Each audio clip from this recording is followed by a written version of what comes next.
So welcome back, everybody. This is Night Flight. I'm Jules Koba, and today we have the wonderful Elana Freeland back. She is a public speaker, an author.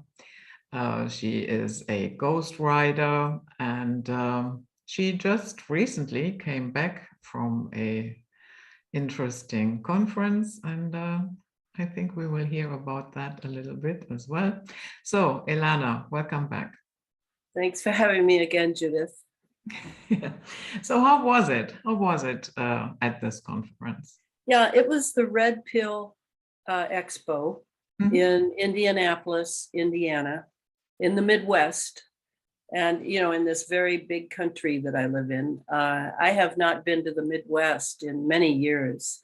So it was, the humidity was extraordinary because where I live, there isn't a very high humidity.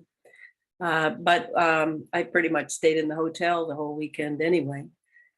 We had about, I'd say, a dozen speakers, two of whom have pretty big names. Brian Ardis, a chiropractor who has come out lately with the theory of snake venom, that snake venom is actually in the, oh, let me unplug my phone. Sure.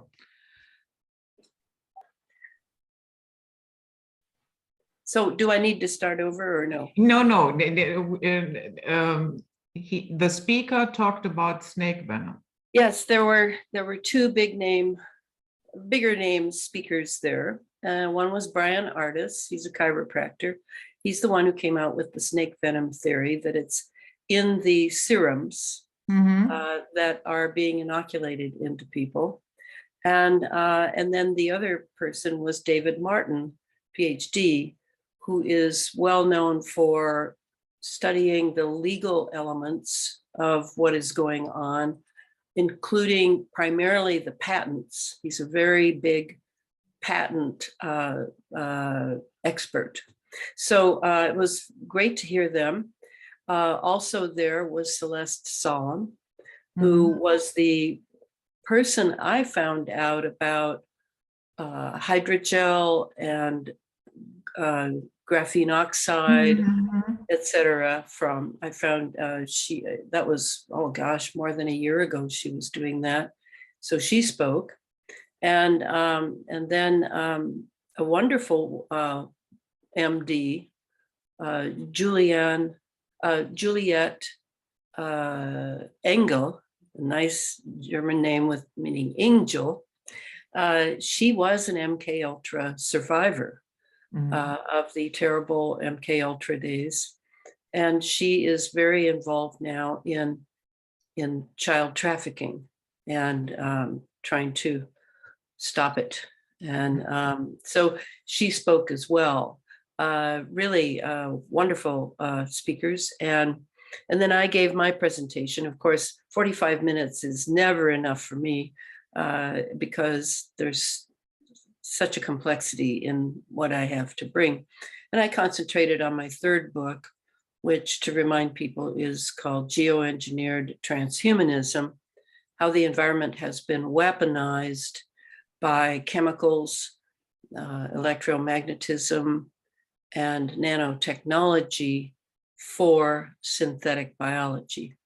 So what I did is I actually concentrated primarily on the so-called chemtrails period that we had since the 1990s in order to explain how that technology works and how there are many things coming down from those trails that we are breathing in, and that actually the Morgellons that we became familiar with that word, badly named, was really the precursor to what is in the serums as far as bioengineered elements. And so I always feel a little like, you know, do you know the term coitus interruptus? That's how I feel when I only have 45 minutes to present, is I feel like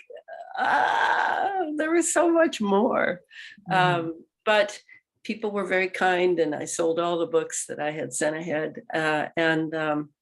It was, I'm so grateful that Ed had the conference, because it's been a long time since I've been to a conference. And we had the lockdown, etc. So it's really, really good. Yeah. So I sent you an article that I found quite interesting. Can you remember that? No, remind me. Yeah, I will pull it up, Elana, no problem. So what is going on here? So you can see that, yeah? Oh, yes. So interestingly, this is, as we can see from the World Economic Forum, but you have to use the Wayback Machine. They have pulled that. And interestingly enough, that happens a lot lately. Just recently, the World Economic Forum pulled the article how the Prime Minister of Sri Lanka is going to make his country rich by 2025. Yeah, well, we know that Sri Lanka is bankrupt. Yeah, and so the wonderful economic ideas probably didn't work, because they did try to go full biological and and to do without fertilizers, without this and that, and it wasn't really good. So I wonder if it had to do with, I wonder what the chemical trails over that country were like during that period. That's always the thing that is never addressed. We never hear what's going on, because all those chemicals could definitely affect the fields. Yeah, and the United Nations also pulled an article recently where they praised world hunger. Oh, yeah, right. You'll own nothing. You'll eat nothing and be happy. Yeah, that was Klaus. That was Klaus. No, he said you'll own nothing. I'm saying and be happy. You'll eat nothing and be happy. Yeah, exactly. Yeah. They said things like, a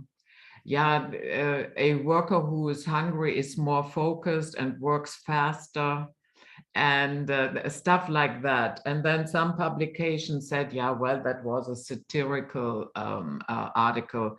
But honestly, during this time, the UN has nothing better to do than to write a satirical article about world hunger. I don't think so. No, I don't either. Yeah. No. And this is old hat. This has been going on since, well, I'll just guess 1975. Using sound waves, ultrasound, infrasound, and this is what lies behind what happened in the so-called Havana syndrome, when those embassy officials were hit with directed energy weapons. I mean, sound can be a directed energy weapon. I mean, I always think of tinnitus, just about. I don't know if you say tinnitus, but that's kind of a neat way to say it too. But so many people have tinnitus now, and it's all about, some of it may be radio waves, but most of it I think is probably sound waves, just like this. Yeah. I mean, non-invasive neuromodulation. Come on, isn't that a fantastic word? Like non-invasive. I don't think so. It's like that old term that they used to have for directed energy weapons, non-lethal, which meant you didn't die right away. You die later. So, exactly. I did see this, but 2018, and like I said, this technology is at least 20 to 30 years old. Yeah, but still not everybody is aware of it. No, and what I realized, Judith, is that as each new generation comes up, they too have to be programmed. They too have to be pre-programmed. So that's part of it. But one thing I saw this morning that really did capture my attention is, and this is where the synthetic biology comes in, is that they are now creating synthetic neurons based on modeling human neurons, and this is like an industry. Mm-hmm. So what will happen with those? Well, they'll say it's for people with nerve disorders, etc. It's only for the good, but really these synthetic neurons will be for the transhuman model of the human being. Now that the inoculations have gone as far as they have, because it's now well known that the genetics are being changed by these inoculations. The mRNA is burrowing into the cells and depositing new genetic directives. And those genetic directives are often synthetic, not human at all. And so, you know, we're on the trail now of transhumanism when new generations will be coming who are really not human anymore in the traditional natural sense.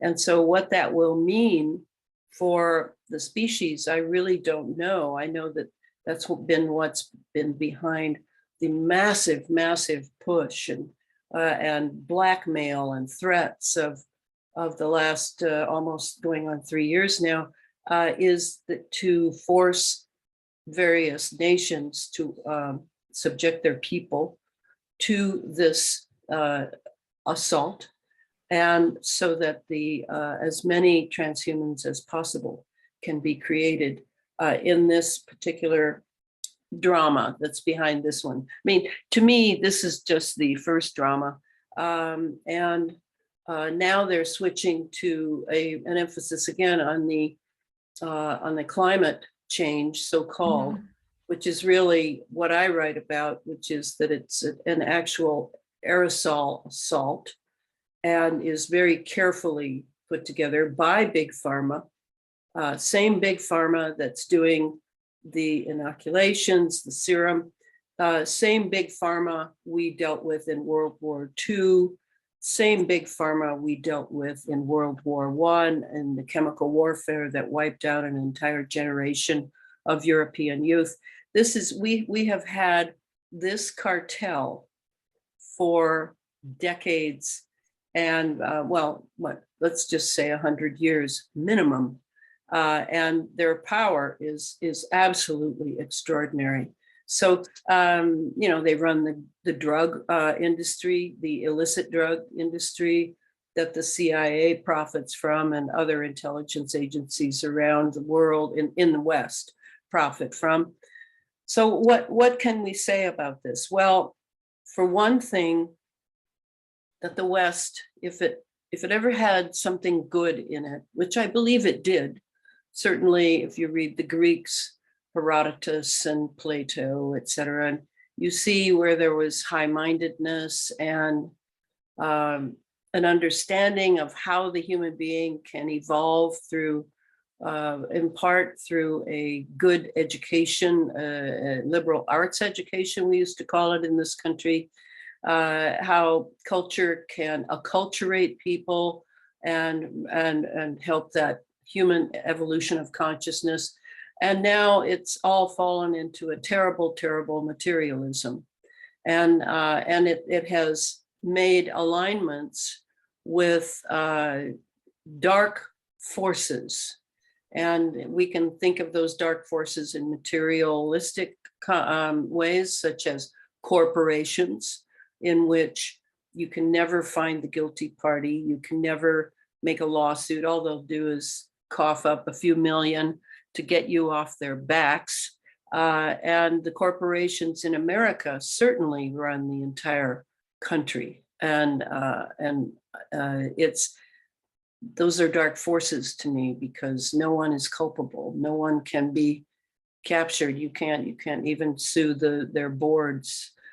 So then you have the other dark forces that St. Paul talked about in the New Testament as being that our enemies are not of flesh and blood, but are powers and principalities. And those too are abroad now. I mean, we have only to look at what is going on in the United States and Canada, and I don't remember where else, whereby children a few months old are now being inoculated with this experimental, so-called experimental substance. So, you know, this assault on humanity, it's only people who still cling to the idea that that experts and governments have their good in mind. And I don't know how anyone who has even a modicum of historical knowledge of the West in just the 20th century can possibly think that that is true. I certainly am a historian by trade. You know, that's what my my master's degree is in. I have read a great deal of history of the West because I am Western and I work in the West. And so I have not been one of those 60s people that I had many friends in the 60s who just wanted to go to India and get a guru and meditate and transcend this morass that we're in. And I was never like that.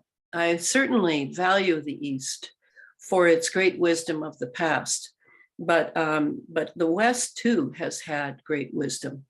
But it's somehow the masters that have taken over Western culture in Europe and America certainly have taken that out of the historical accounts, have just removed it. All it is now, if you go to school in high school or secondary school, is you're just going to study one war after another and who won and how much economic gain there was from that war, blah, blah, blah. You're not going to hear about the ideas, about the struggles between those people who wanted real human evolution and wanted to keep a high ideal of morality and ethics. No, you're just going to hear about economics and death tolls. So the West has lost its way, and certainly it's never been as evident as now. If a person at all has any ability to draw back a little bit and really take a more aerial perspective and really look at how things are going, I think that lies behind the high suicide rate of youths now. The suicides are just going off the charts over here in America. I mean, all the way down to grade school children. So, you know, to me, this is why I work so hard. I was born in the West.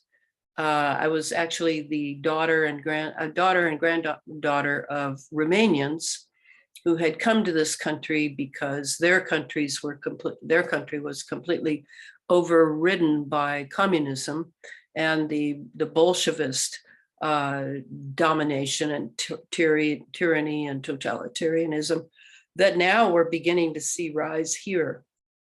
So, you know, I think my main plea, even though I'm known for geoengineering, which is a huge elephant in the living room that, I mean, when I went to this conference, Judith, hardly anyone even knew anything about it. What is geoengineering, Elana?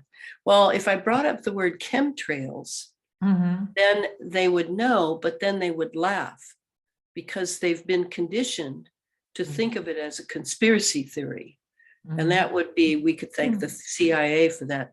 You know, it was really extraordinary. It's always extraordinary to me how little people know about what's really going on. But then they probably have televisions, which of course I've never owned one, knowing for many years now that it is a weapon system of programming. And I don't own an iPhone, which is just a little TV. Because again, it's a weapon system. I mean, what I own is my landline and my one computer. And Yeah, the same otherwise, here. yeah, otherwise I don't want weapon systems in around me, because of course the way the electromagnetics is working now that the sky is completely ionized, completely battery made. It's like a huge electrical reservoir. Now, we are so vulnerable. Our nervous system and even the technology around us in our homes can be used for jolting us with things, for pulsing us with things, with various frequencies. So, we need to really wake up and smell the coffee, as we say in America, in order to understand our vulnerable position now, and not assume that someone would not do that to us, because it is being done. And we're moving into another era. We will not return to the era that we have just left, and economically or in any other way. So, it's a very exciting time. I certainly am excited to be here and to try to work with my mind, which is a pretty good mind. I've never let it go fallow, to get it to think in different ways, because I really believe that this old adage is true, that you cannot solve the problems created by a certain way of thinking with the same way of thinking. You have got to have, yes, you've got to have another way of thinking. And that's, of course, what I'm attempting to do. This next month, just to let you and your listeners know, I will be presenting at the MISTech conference, which is taking place here in the Pacific Northwest of the US. And MISTech is MYSTECH. And what it is it's a Rudolf Steiner impulse to look at technology through more of a Steiner language, more of a Steiner conception of the relationship between science, technology, and spirit. So I'm excited about that, because I want to translate what I have learned materially from a lot of science and a lot of patents and papers that I've read and studied into a language which involves the spirit. Because if ever we are going to salvage the West in some way, it's going to have to be through our spiritual consciousness, not just our logical consciousness, not just our objective, so-called objective consciousness, but through our spiritual consciousness, as we really weigh what things mean. And that has to do with, according to Rudolf Steiner, which I think most Western Europeans are aware of his existence, certainly is not true in the United States. His ideas of what of the different types of operations going on in the human soul. I mean, right away, I think of how in childhood, all the way up to perhaps 21 years old or so, we are really taking in a lot of information as we get used to being on the earth. And that is through what is called, Steiner calls the sentient soul. It's more of a sensory dependency on the senses, way of understanding our position in life as young people. And then there's a shift into the next phase of the soul, which is the intellectual soul, where we're beginning to categorize and see that some things fit with this and some things fit with that, and really beginning to see the intelligence of the layout of Earth life. And then the third doesn't happen till 35, around 35. And that's the newest part of the newest faculty of the soul, which has to be developed. And that's called the consciousness soul. And the consciousness soul, I have a real sense of it because it is operant in me, and I've devoted a lot of time to its development. That is the part that looks for the meaning in things and wants to know the whole picture, not just the part of the picture that either fits nicely into our categories or what we've decided everything should fit into, but what it means and what its purpose is, and is there an intent behind it, and is it human or is it divine? And by divine, I don't necessarily just mean the good divine. I mean also the evil divine. Where is this intention behind this thing coming from?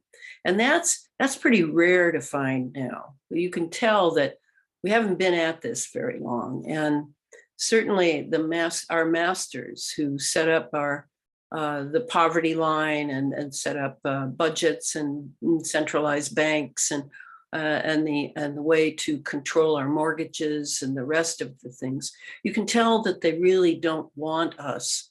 They just want us scrambling as fast as possible to handle the practicalities of life, and not to really think about the origins of where this type of environment they're now subjecting us to came from. I mean, that's how I look at what's happened to the environment through the geoengineering that has been going on for 3 decades, is that they have, in a way that is like what is called epigenetics, they have taken our environment and created an environment initially through pollution.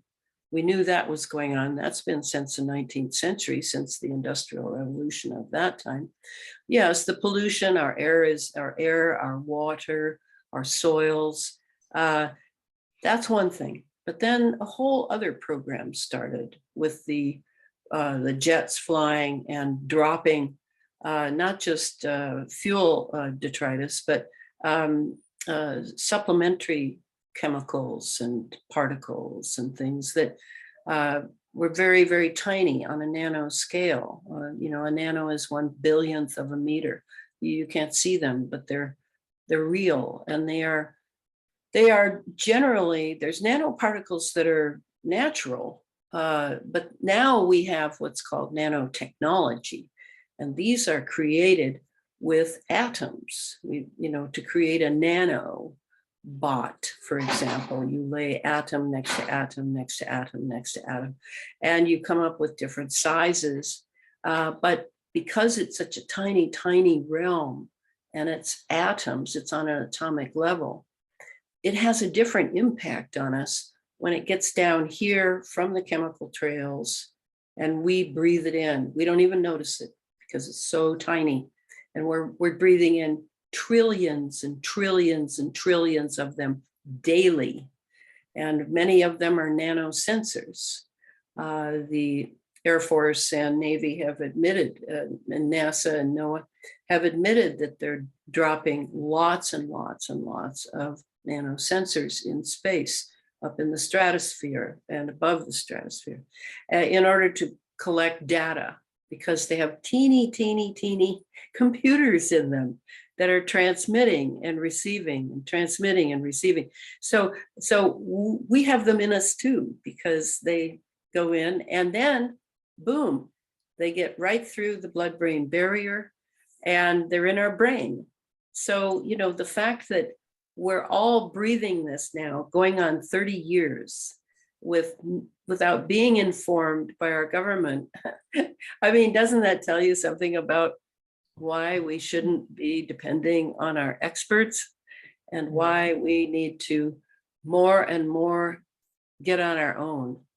And that, that's what I am trying to do with people, is empower them with knowledge so that they can take up what they need to in order to not go to the hospitals, not go to the doctors, take care of their own health, teach their children how to do it.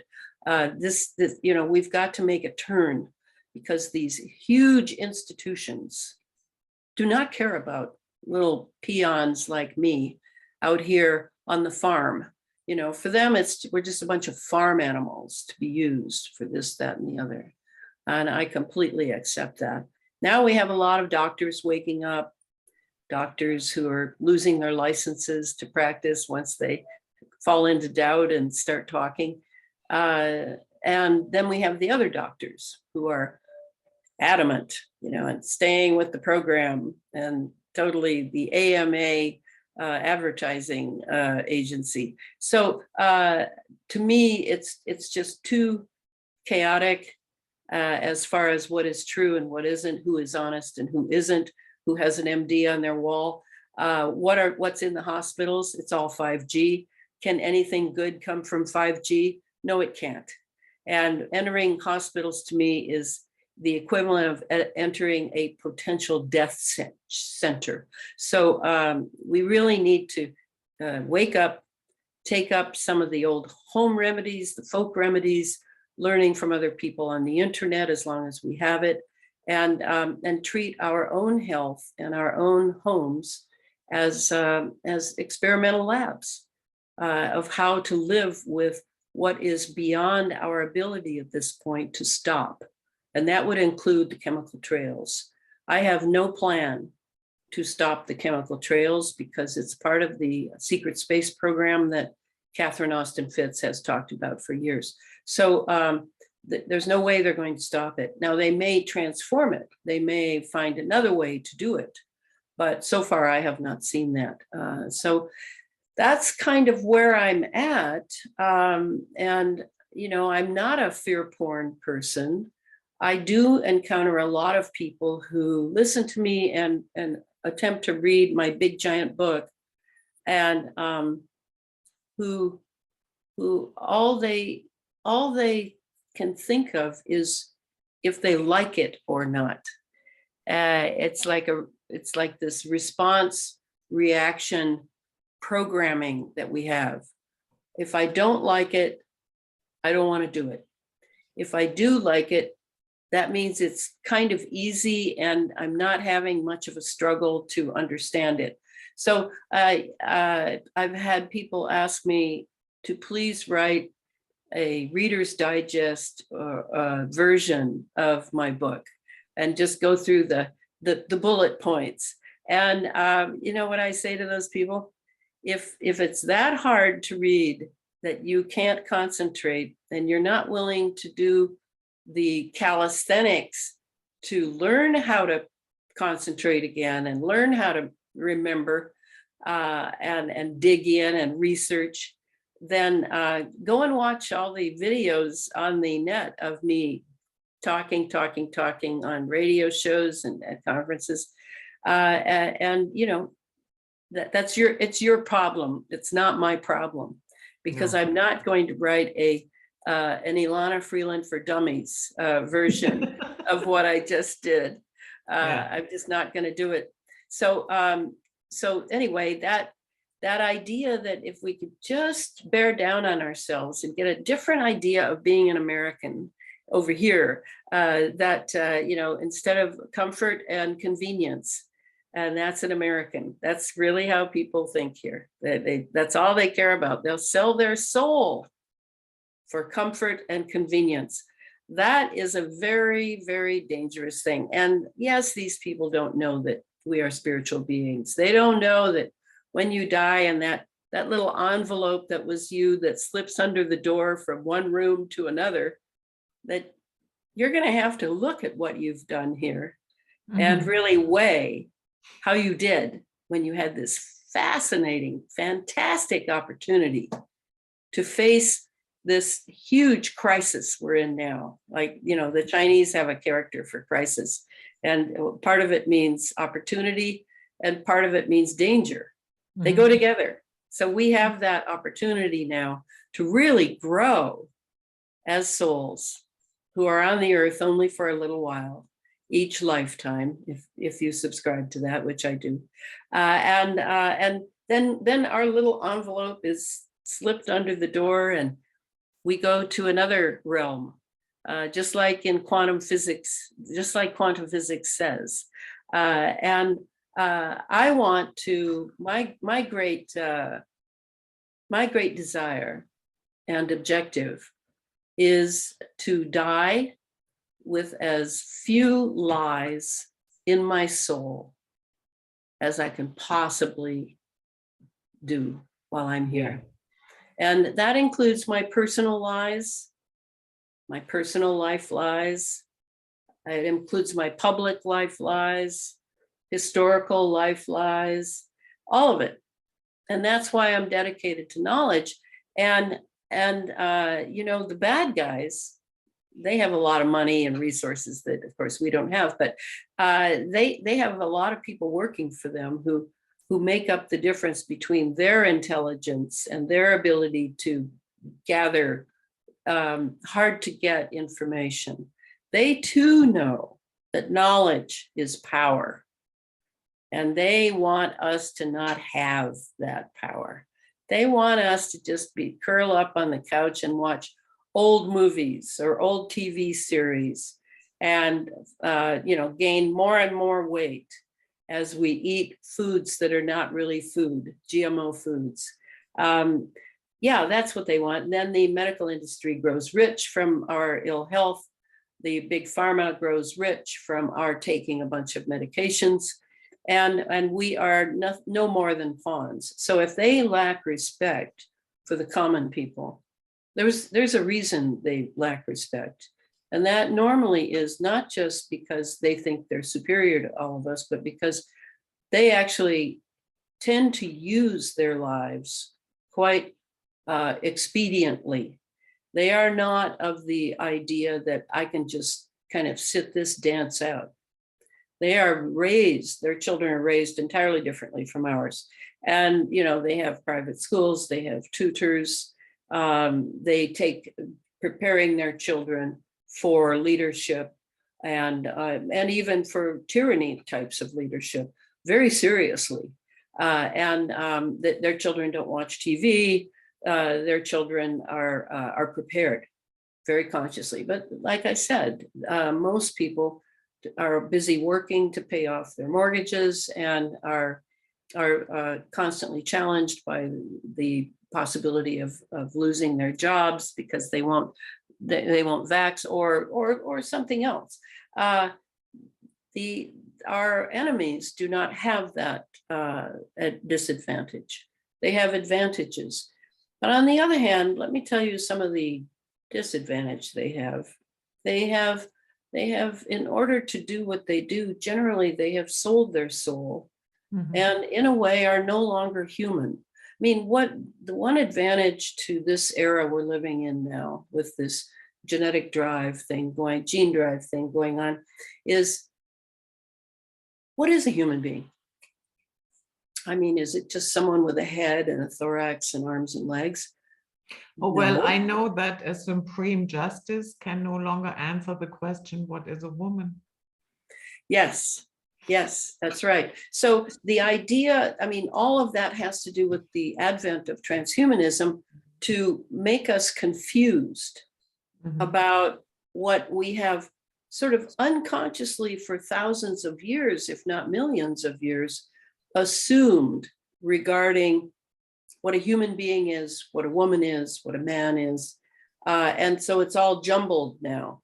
And that can be an advantage to us, that we have to really sit down and think about what we ourselves believe constitutes a human being. And for me, I think of the global elites as a rule. Some of their children, their descendants, do save themselves at certain points, but it's very rare because the conditioning of these global elite children is so severe and so extreme that it's very hard for them to salvage themselves. Much like MK Ultra victims of the Cold War, it's almost a lifetime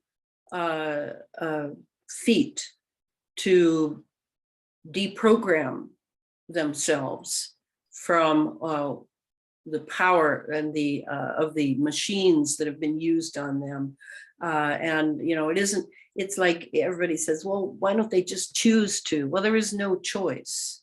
They have been robbed of their free will. There is no choice. And in a way, a lot of these global elite descendants are like that. But some of them do manage to become human again.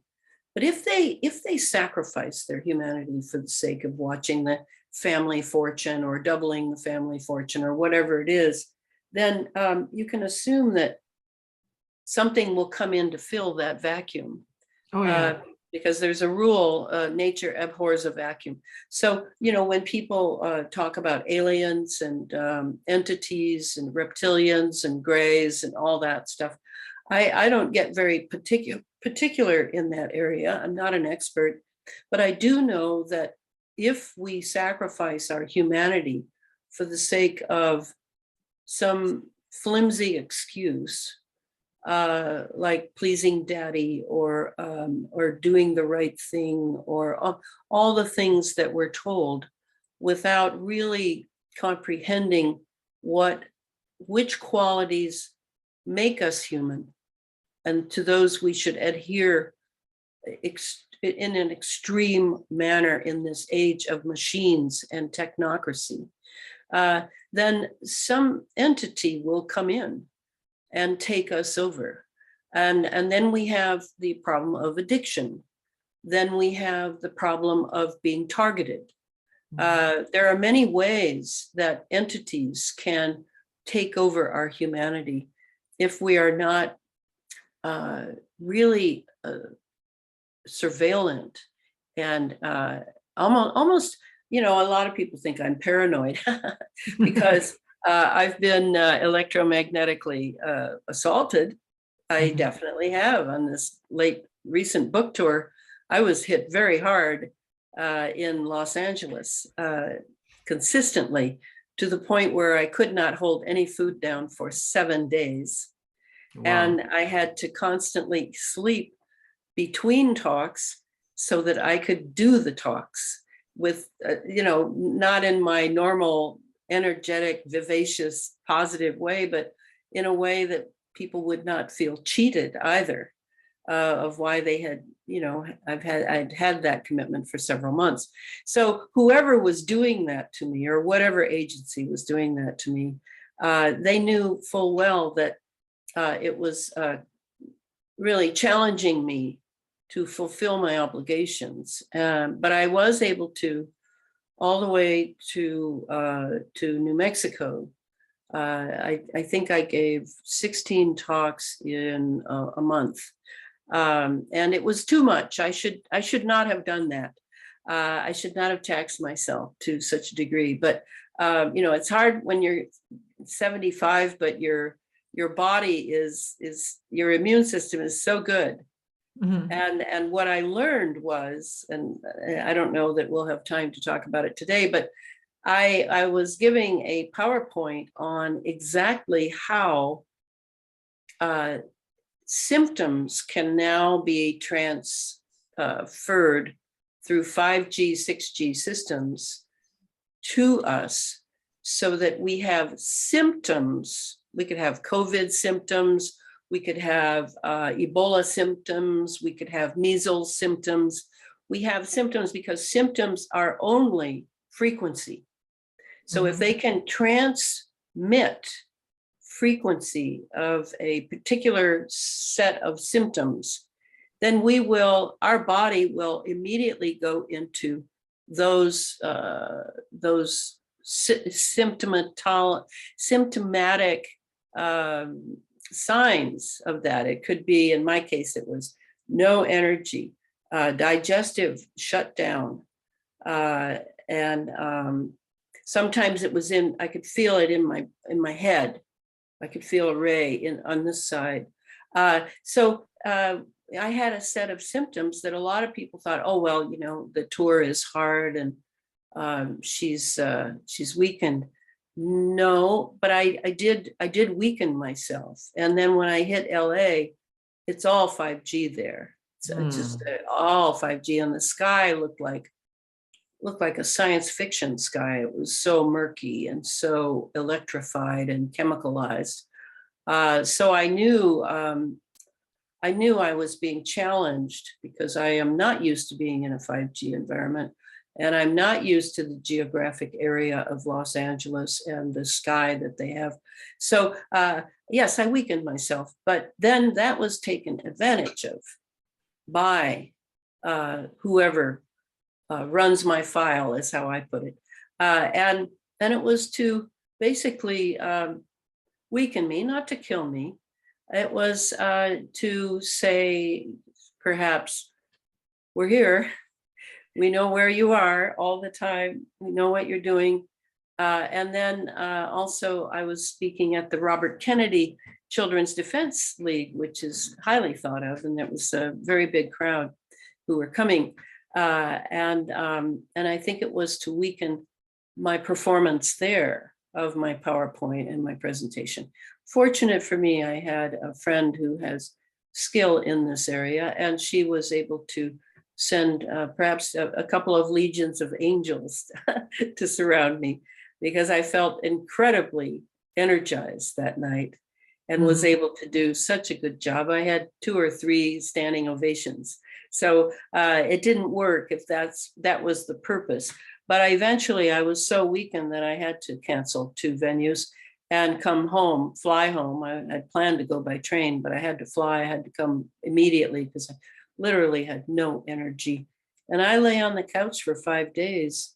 And then on the 5th day, my energy returned. So that's kind of, they gave me that experience. I choose to see it this way, to show me, to give me a real life experience of what I'm talking about. Because I know how it works, that you can transmit symptoms to people. And so then, go ahead. One question, do I understand that correctly? You can transmit the symptoms and actually you are not really sick. There is You're no not really disease. sick. You just display Right. the symptoms. Okay. Right. I mean, but you know, I'm a very astute self-observer, as I am observer outside myself. All right. So what do I mean by that? Is being sick simply the symptoms? Well, not really. The symptoms, it's as though what they do with with the graphene oxide in us, they now have the means to transmit through the graphene oxide rays that are coming in, waves, right? Radio waves, microwaves, whatever. If you're being targeted, then the graphene oxide is a superconductor. I mean, it's beyond anything. And its strength is formidable. So it hits our body, and we have, even though I'm not inoculated, I have taken in a lot of graphene oxide from the aerosols above us. They're using graphene oxide for everything now. It's like the holy grail, the anti-grail of the geoengineers. So I know I have it in me, but it comes in, the symptoms come in. Now they're just a set of symptoms. Think of it as an algorithm. That would be the best way to think of it. And it probably is an algorithm. And you've got certain symptoms that are in the algorithm, and they come into the body, and now you're going to have the digestive is going to be hit, and anything that has your energy in it that is promulgating the energy that you use to live, and maybe a couple of other things comes in. Graphene oxide quickens it on a conductive scale, like big, and then the nanotechnology inside us that we've been breathing in for 30 years, the nanotech then takes it to the small crevices and things throughout the body, so that now your body goes into a symptomatic manifestation. And the reason I say this, and meanwhile, there's Elana. And I have the great immune system, but my immune system is now being bypassed because this is digital biology. And I know for a fact that molecular biology is now being transmuted into digital biology. In other words, they can just send it by computer. Mm-hmm. They can send you the symptoms, boom. And then you feel like crap. And if you want to call that illness, you can. What and they send it how? By 5G and 6G systems. Mm-hmm. Okay. And that's everywhere now. It's everywhere. Okay. It's not, it doesn't matter what your media is telling you that, oh, well, this area hasn't been done yet, and this area has been, that's nonsense. Mm-hmm. And then we have 475,000 satellites over us, not just mm-hmm. Elon Musk's satellites, but we have satellites from, Google has its satellites up there. Amazon has its satellites. AT&T has its satellites. I mean, it is crowded up there. And a lot of those satellites have 5G systems, and therefore they have what is known as beam technology. That's what 5G is. It's just a little different from 4G. It's phased array antennas with beam technology. Boom, down to this region. Boom, down to this person. Down to this, down to that. So they can triangulate all that. But the main thing I'm trying to get across to people is don't think you're ill or sick if you have symptoms, because the first thing you'll do is think, oh, I've got 5G. No, I've got COVID or mm-hmm. whatever. Mm-hmm. And off to the hospital, off to the doctor you go, because you feel you're too ignorant to know. But if you would study this aspect of digital biology, and that includes what the hospitals here call it precision medicine, where, I mean, think of someone with diabetes 1. They have a device on them that, and they have a probe inside their body that checks their blood sugar all the time. And those transmit wirelessly to their doctor or their hospital or their wherever. That's precision medicine. So what is that saying about what I'm talking about? It's saying mm-hmm. they have the ability to transmit symptoms. You don't need to have the wire thing on there anymore in this. Mm-hmm. You don't need electrodes in order to get to your brain and give you a migraine. It's not necessary if they have the frequencies that they then pulse in your direction. That we need to get that through. And that's going to be tough for us because it's going to take years probably for most people, because we're so conditioned to think of virus, to think of contagion. And, Tom Cowan, the MD, wrote that little book, which I highly recommend, The Contagion Myth. There are virus, but they are not at all the way they've been presented to us. It's just like bacteria. There are bacteria, but they are not the way they've been presented to us, or germs, as people call it. Germ theory is dead in the water now. And now we look at the terrain theory, which is that your environment is affecting your health. Your environment is everything for your health. And that's much closer to the truth now that they've prepared this environment to be absolutely unfriendly to natural human beings, and force them to go to doctors and big pharma and, increase their profits, when what they want is a transhuman. So they've made a world, an electromagnetic world, that will be very friendly to transhumans, because the transhumans are now being made. That's what this inoculation program is all about. So, I mean, I know it's a lot, and it's big, and it's science fiction-y sounding, because we're accustomed to the old way of living. And this was sprung on us like out of nowhere. Boom, suddenly everything is different. But this is the big shift. And we need to prepare ourselves, particularly for the generations coming up. That's the real challenge, because they're so programmed by their iPhones, by their media, by their games that they're playing, by all of the cynicism that they have.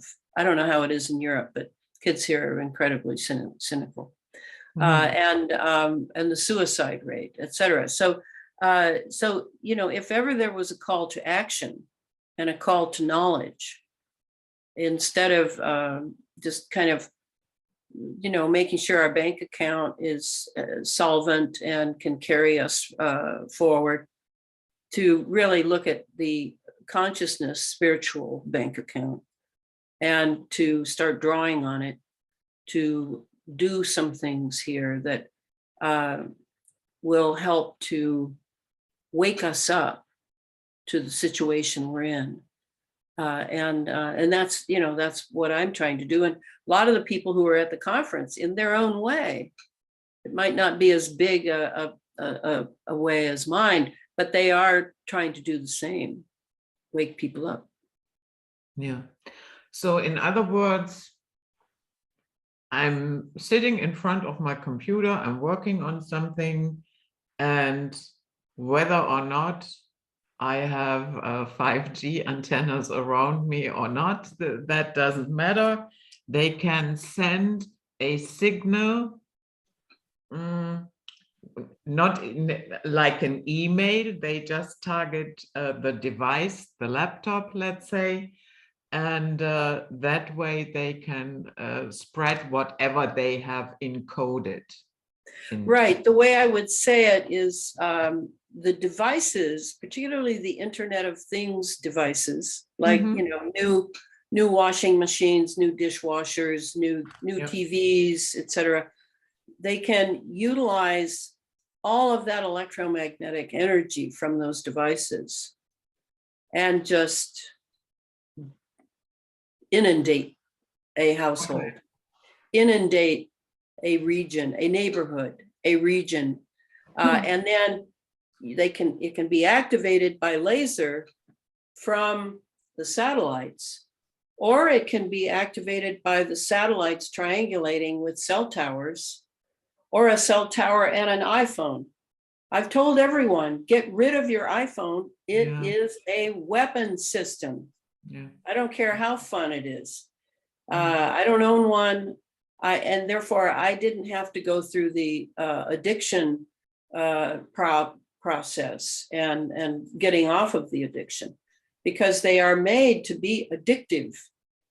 There's a lot of dopamine that comes from waiting for someone to call you, waiting to see some amazing article that you then send to your friends, blah, blah, blah. So, it's like it's been done so intelligently, and yet we tend to just take our technology as a birthright.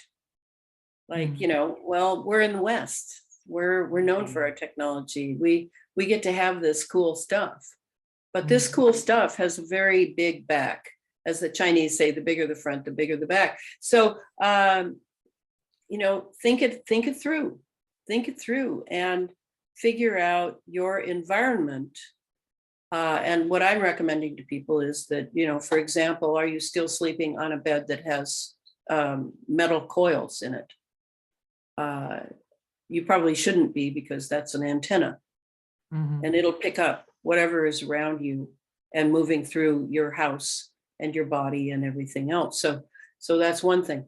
Not to sleep with your head right by the wall, because in Europe you have 50 hertz, here we have 60. That too can be used. So, think like a paranoid, I guess, but is it paranoid to realize that there are thousands of papers that have already indicated that electromagnetic frequency is giving people cancer? Is really doing, there's thousands and thousands of studies. But if you're depending on the TV to tell you what is going on and what isn't, you're a fool, because the TV is a delivery system of propaganda and lies by powerful corporations at the very least, and possibly satanic cults at the most. So, you know, it's like we get to be here now and fight the good fight. I mean, it has, you know, you're talking, when you're interviewing me, you're talking with someone who has been on this trail my entire adult life. I was born in the 60s. I mean, I came of age in the 60s. I had tea with Kennedy, John Kennedy, President Kennedy in the Rose Garden. And then 3 months later, he was murdered in Dallas. And then Martin Luther King was murdered. And then Robert Kennedy was murdered. I'm from the generation that got the bam, bam, bam wake up call. That even I can remember that day when John F. Kennedy died. I was a very little child then, and but I can clearly remember how, yeah, depressed my parents were. Yes. And how shocked everybody was. Well, and it was on television. It was done, you know, and the television was relatively new to us all. So what we had was a mind control moment. We had a trauma mind control. And who's better at trauma mind control than the CIA? I don't know who that is, maybe the Jesuits. But we had a sitting president murdered on television. And then in typical CIA fashion, they ran that clip of Jackie crawling over the trunk to retrieve his brain parts again and again and again, much as they did the same thing with the 9/11, which was our next big moment of trauma, when 3,000 people are leaping to their death because a directed energy weapon hit those towers. And that's where I come in. That's HAARP. That's all what's happened since HAARP took over the ionosphere. So we've had these moments where, you know, for me, I started very young. Not that I knew how to research or knew how to, and there wasn't internet. And so instead, what was I doing? I was reading books. I was reading many books, and books that hadn't come out yet saying that Lee Harvey Oswald didn't kill Kennedy. Those books were in the future, but I was getting the background on the West because I knew TV was all, I could feel it, the programming. So I came of age and woke up at the same time, 21 or so. And I've been on the trail ever since. So I know what we're facing now, and I'm thrilled that I lived long enough. At 21, I started studying Chinese medicine. I studied Chinese medicine for 6 years, thinking I would be a Chinese medical doctor. And then life took me in another direction, but that helped me to take hold of my health. So, you know, I probably told you before, Judith, I haven't been to a Western doctor for my health since I was 13. When my stepmother took me to a doctor for a side ache because I didn't want to go to school. And he said I had appendicitis. He saw a chance to make a little money off of me. And they took my appendix out because I couldn't tell my stepmother that I'd lied. I was afraid she'd send me back to my mother. So I thought I was going to die and go to hell. So I was praying all the way into the operating room before they put the ether on my So yeah, that was the last time I had a medical record, and Chinese medicine has just been fantastic. It's 5,000 years old, of course, compared to Western medicine, which is maybe 300 years old at the most. Yeah, I'm saying, hey, I'm ringing the alarm bell. I'm ringing the alarm bell. Time to wake up. Time to wake up. No more time to sleep. Of course, I've been doing that for many years, but now it's even more serious because they're genetically altering an entire generation. That's why they're doing the children. They're doing it in part as a child sacrifice for their particular types of gods. And they're doing it to make sure that a generation is transhuman to some degree. I mean, not as transhuman as we will be when they manage to replace all of our nerves and arteries and veins with synthetic representations. Once they do that, then this body is no longer ours. So it's really serious. Yeah, you go through a little bit at the beginning. You might feel a little depressed if you're believing what I say. You might feel like you want to go out and drink or take drugs or, you know, cry or whatever. You go through things when you get down to the real knowledge of what these types of people, I don't even know if they're people anymore, are doing to humanity. But eventually you can get to where I am, which is I won't give up. Yeah. I'll keep going to the end. Yeah, it is possible to experience something like grief if your entire worldview is collapsing around you. Yes, yes. But after that, it's usually smooth sailing, because a lot of people at that stage, they develop also the ability to, let's say, look at certain headlines and what is going on, but stay emotionally neutral and inwardly take a step back. And so that it is, on the one hand, it is important to know what is going on, but emotionally let not drag that, you know, by the nose, and that your entire day is ruined.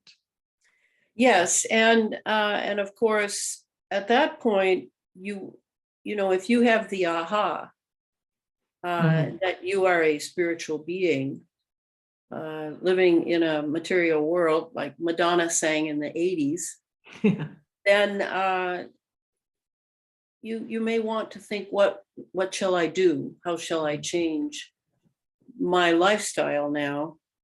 It could be a community group. I mean, I recommend to people, if they get the book that I just wrote, which is not an easy book. No, it's not easy. It has over 1,000 footnotes that people can either read or not read, either work or not work. It's more for the people who want to have the proof there of what I'm saying. So I tend to overdo that always, because I'm always writing about things that are unknown to most people. And so I give them maximum opportunity to go and check out where I got it. But I'm recommending people form little community groups to read it aloud and discuss it, and just move at your own pace. You know, it's the only book of its kind so far. And that's why it needs to be read, in my opinion. This is not just another book. This is the only book that ties together what's being dropped on us from the sky with what's being injected into us. And so, you know, there's many things that people can do, but it's not just about you. It's not just about your children and your family. And that's kind of another advantage that's going on here, is the globalists want to turn everything into a global system, a global machine. But we too can have a global idea, in that humanity is at stake. There is no assurance that it will continue without our effort. I'm convinced of that. It's not a biblical thing. It's not anything like that. So let's get busy. Yeah. I'm already really busy, but yeah. So if you allow, I would just ask one last question. You talked about the different stages that the soul is going through, and it activates different levels, and that has to do with our age. But obviously not everybody is going through it. So what determines if at your certain age is there a trigger point or what? Right. I mean, it's always tempting in the West to hear a system like Steiner's, the sentient soul, the intellectual soul, the consciousness soul, to think that it just automatically kicks in. Well, the potential automatically kicks in at certain ages. It's sort of a layering that's going on as the soul think of it as a baby born at birth. They're hardly here. Just this little body is there. But as far as the spiritual person who will be out of this little baby body, they're not here yet. That's going to come in at different phases, almost like a pulse, like a Jupiter pulse, like a Venus pulse, like a Mars pulse. I mean, I think of it as the human being is so extraordinary. And we have this extraordinary body that goes along with the spiritual being in it. And so we're all growing, and then we have to encounter our culture. We have to encounter our family. We slowly learn that we are a certain gender, that we are a certain race.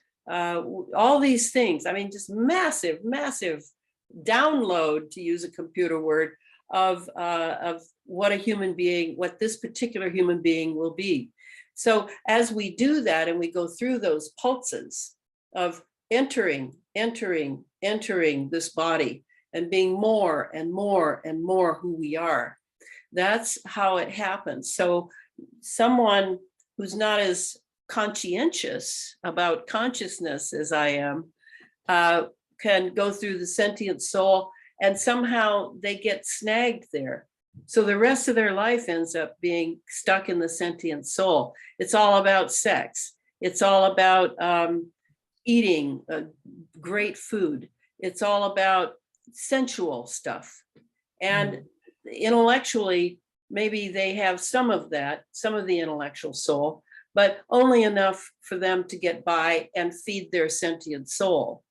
So another person will get stuck in the intellectual soul where they're categorizing. And if you can't categorize, I think a lot of PhD programs are like this, where if you can't categorize it and compartmentalize it, that, well, it just doesn't exist.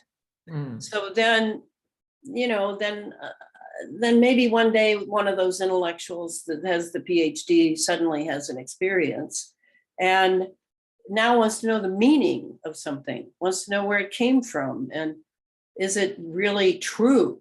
Is this truth or is it not truth? Not just does it fit neatly and tightly through, your specific discipline or whatever. So in that way, that person begins to grow, but that consciousness soul might decide that, well, I'm only going to go this far. And, maybe it's the Bible, and realizing that this is the word of God. But you're only going to go as far as the Bible. You're not going to do anything else beyond that. You're going to just kind of stick with that. And that's, there's truth in that, but it's not really enough. And Rudolf Steiner makes it very clear, at least to me, it was very clear that this era is very unique in that the old initiations of all these old spiritual ways, like the Catholic Church, the Protestant Church, the Jewish temple, the Islam, and other like things, their initiations, their guidelines just don't do it now. Now it's the initiation path is daily life. And it requires you to use the consciousness soul to say, should I do this or shouldn't I?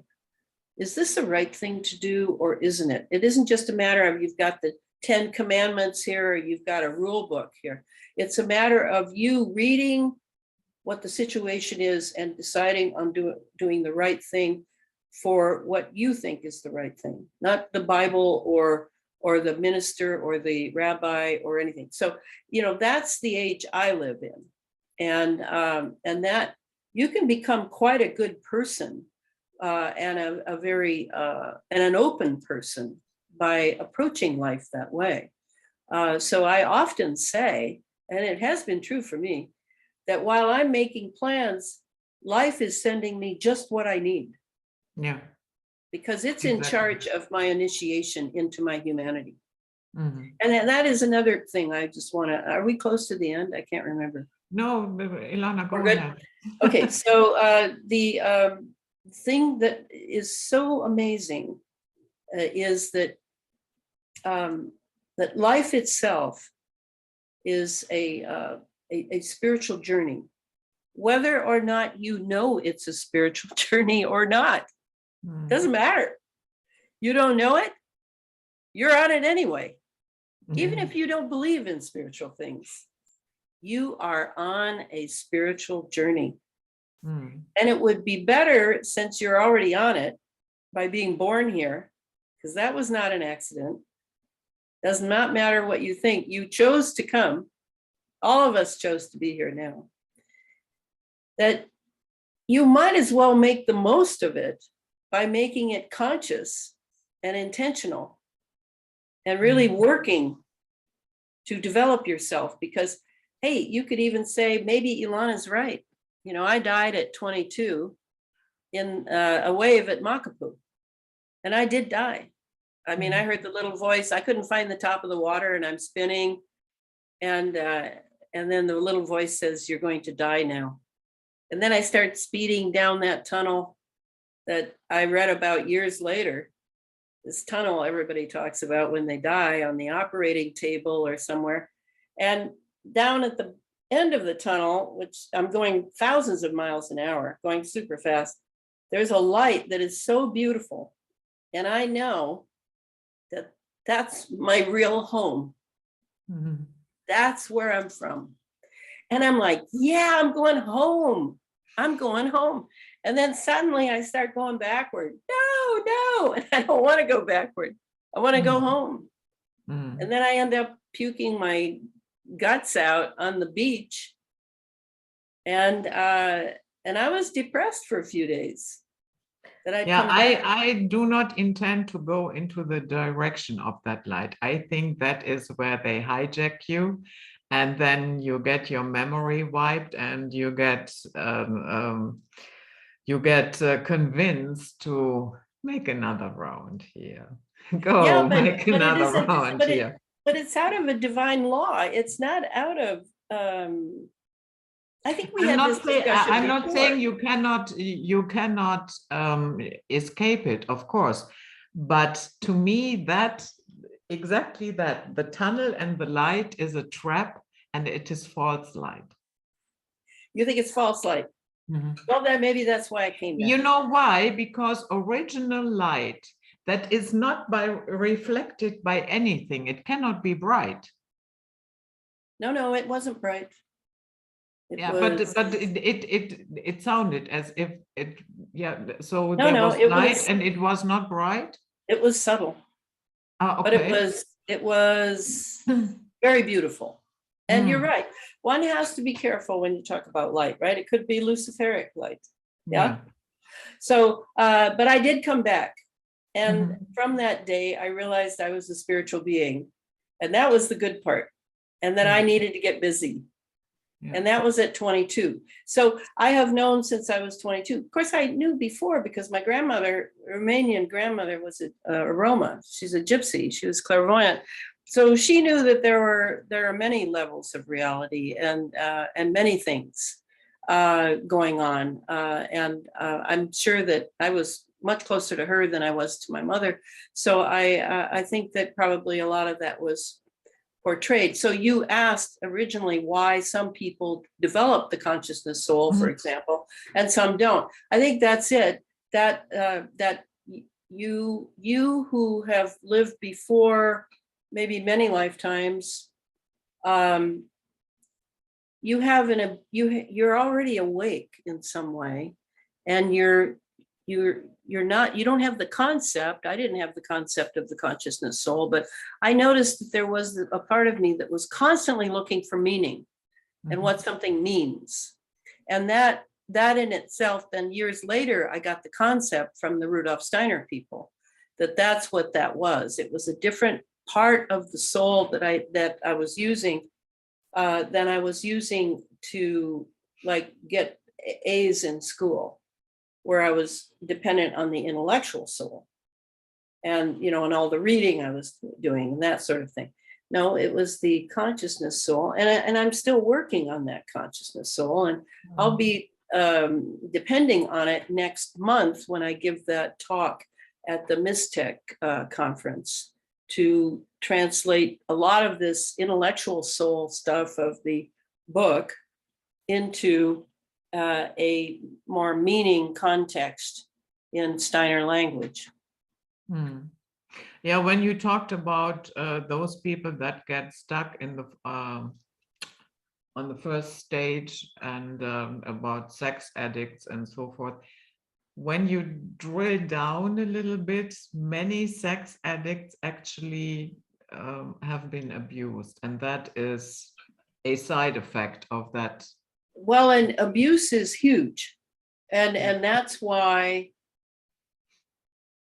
That's what, in my opinion, that's why Satanists have child abuse and sacrifice and murder at the very center of their religion of will, because that's what Satanism is. It's a religion of the will, and they whatever children they don't use for their purposes will then go out into life damaged and will not develop. And if anyone hates humanity, it's Satanists. Yeah, hates humanity. So yeah, abuse is a huge factor as to whether you're going to be able to get back on your trail. I was abused by my father, so it took me years. I was 45 before I remembered what he had done to me, because I had buried it so deep so that I could survive. And then when it came out, after 3.5 years of 12-step meetings where I was pounding on the door of my childhood, trying to get the story of what happened to me, because I knew something had happened to me, I was then gifted with 3 dreams, 3 nights in a row that laid it out for me. And then I was able to confront my father. And of course, he denied it. But after that, he began to call me during alcoholic blackouts. Because I think it relieved him that someone knew, because he had split personality. He was not MK Ultra, but he had split personalities from cult activity in his family. So that idea of abuse, the good thing about having a life in which you've been abused is if you pull out of it, if you find your way out of it, you will be so strong. Yeah. You will have more insight into the human dilemma here on Earth. And you can use that to help many, many people. And that, I'm not sorry for my abuse. I was able to come out, though. I worked very hard to come out.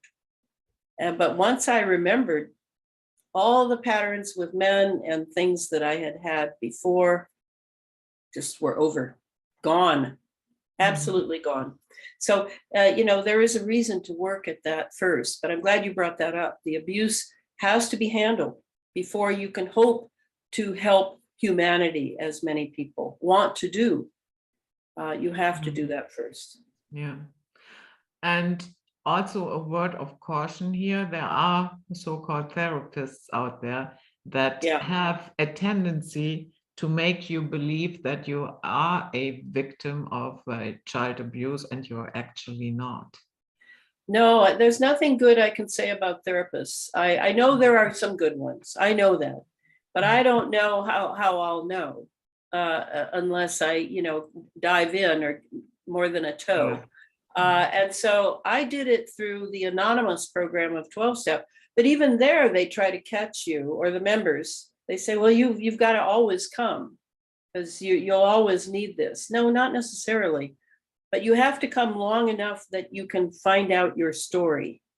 And then you've got something to work with. And it was anonymous, and there were no leaders. And yes, it worked very well for me. And I did it mainly because I was poor. And the 2 therapists my mother had sent me to at different times both tried to get in to sleep with me because they recognized that I was wounded, damaged, and there are many predators, just as there are many predators in child services. There are many predators among therapists. So, everybody's going to have to find their way, but the important thing is to acknowledge the abuse, go back into the painful memories enough that you know the story from that child that is still inside you, and listen to that story, and then take good care of that child from here on out, and get busy on your life work. That's exactly what I did. Yeah, exactly. So we went a little bit over time, but it was I knew it. It was so interesting. I hope I didn't spoil your entire schedule for today. Oh, no. No, it's a pleasure, Judith. Thank you so much. Yeah, thank you, Elana, for taking the time to talk to us. And it's really good to see you. And I hope we will talk again towards the end of the year. And if I have electricity. Yes, we will see what the fall and winter bring. Yeah. I am in the final sprint of preparation. I have now 3 alternative heating systems. Wow, amazing. Yeah, and but I have to say I started collecting 2 years ago. When the Corona nonsense hit the stage, I knew we are in it now. It's time to get prepared. Very good. Good for you. Good for you. Yeah. So I don't know. There is a real chance that we will experience a total blackout here. Could be. Yeah. Yeah. And I, meanwhile, it's like the grasshopper and the ant. I'm much more of a grasshopper, and you're much more of an ant. I can see that. Because I don't know that I'm prepared. I have people who have said, if things get bad, the door is open.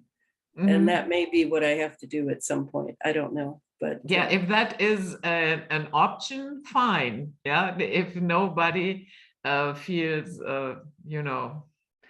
bothered with an extra mouth to feed, I mean, yeah, that's okay. But you have your house. I mean, your house, yes. Yeah, but if it's cold, it's cold. And if it's -10 outside, then after a while, even your walls start freezing inside. No, but what I mean is that you have your home to protect. Yeah. See, I live in an apartment. I'm on the move. Yeah, I know. I do not own a house. I have rented. I have rented an apartment in this house. Oh, okay, got it. Yeah. All right. All right. Well, and it's not over till the fat lady sings. That's true. So that was it, Night Flight for today with the wonderful Elana Freeland. And we see you all next time. And until then, stay safe and sound out there. Bye-bye.